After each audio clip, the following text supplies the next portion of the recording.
Good afternoon, good evening, sorry, welcome back to Real Reds Talk. We have some breaking news regarding Marcus Rashford. Some huge news coming in whilst we was literally just filming a preview.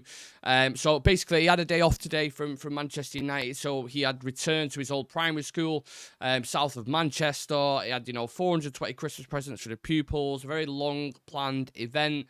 Very nice for the kids, but obviously sometimes at these events you get some quotes coming out, and Henry Winter, a very good journalist who's very close to Marcus Rashford, has interviewed him, and there are some very interesting quotes coming out, and this was coming. It's been a storm in the making at the minute. Marcus Rashford, he's dropped from the Manchester derby. He gets asked about his feelings on that.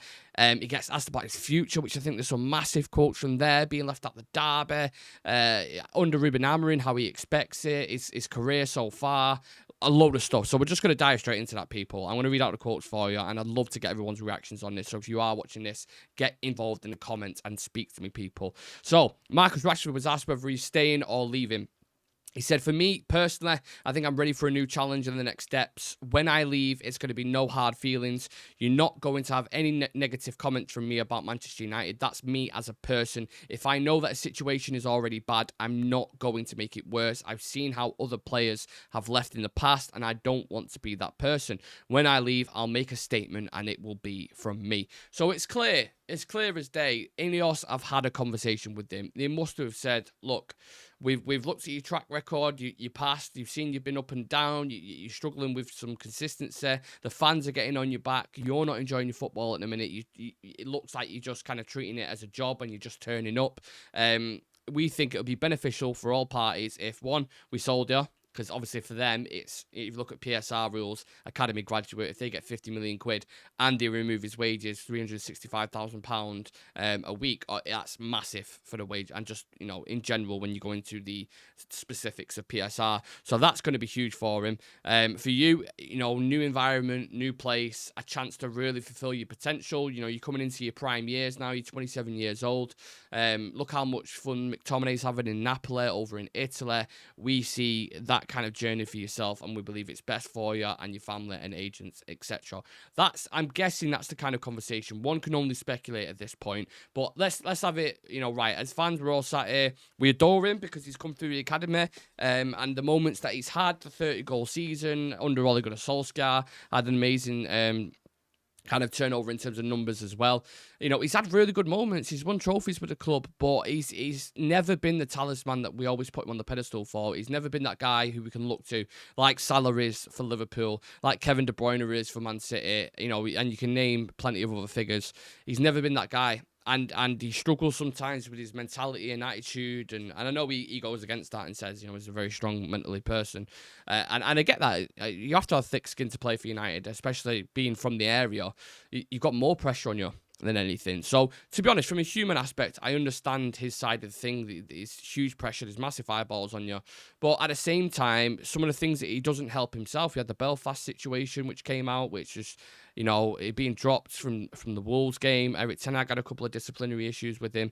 Ralph Ragnick had a couple of disciplinary issues with him. Even stuff in the press about him.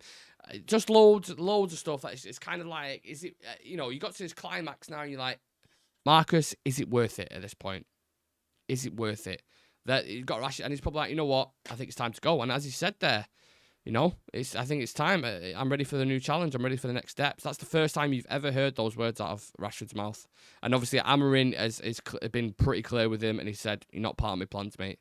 So it's time to move on." And this is where all this rumble and noise has been coming from, and it's becoming more apparent now.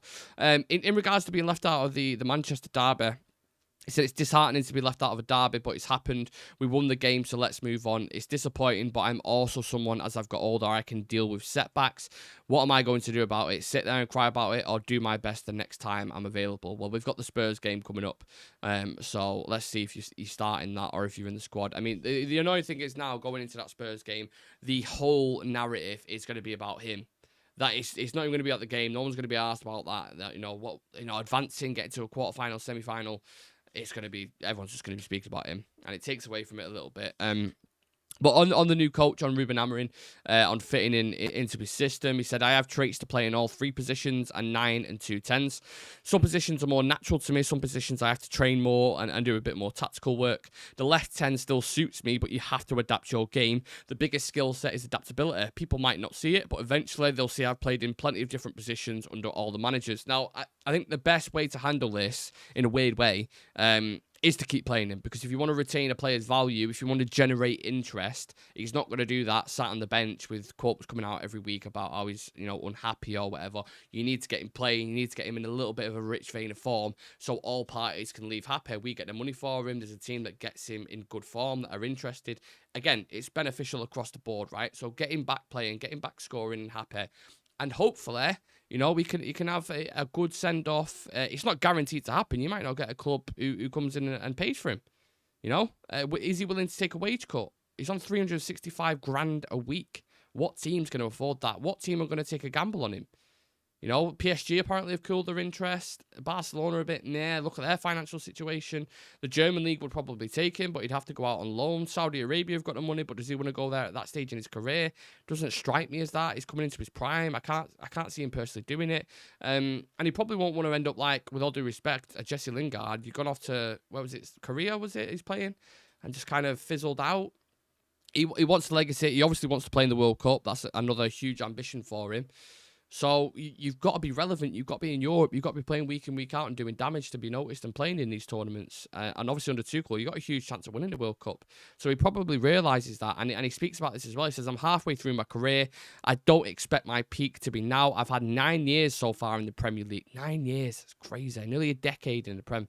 And that's taught me a lot. That's helped me grow as a player and as a person. So I don't have any regrets from the last 9 years. I won't have any regrets going forward because I take things day by day. And sometimes bad things happen. Sometimes good things happen. I just try and keep a fine balance. The best is yet to come. 100%. That is my mentality. And I hope he's right. I would be happy more than anyone that if he does go somewhere and he really flourishes and he's adored and loved and he's killing it. Obviously, it'll hurt a little bit because you'd be like, we tried getting that out of him for years and we could never, ever do it.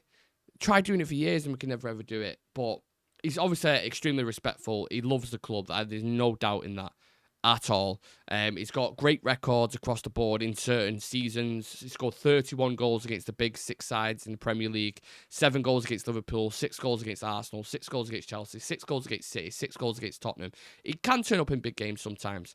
The issue is, it's consistency. It's consistency. It's always been the massive, massive issue with him. And trying to grind. And when you're at this point now, where he is, what do you do? What do you do, people? So let me know your thoughts and feelings on this huge breaking news surrounding Marcus Rashford. Where do you see him potentially going? How much money can we get for him? How do you think he'll play now towards the end of the season? I want to hear your opinions, man. And please do leave a like on the video for us. Subscribe to the channel. My name's Nick. Marcus Rashford to leave summer 2025. Let's see what happens.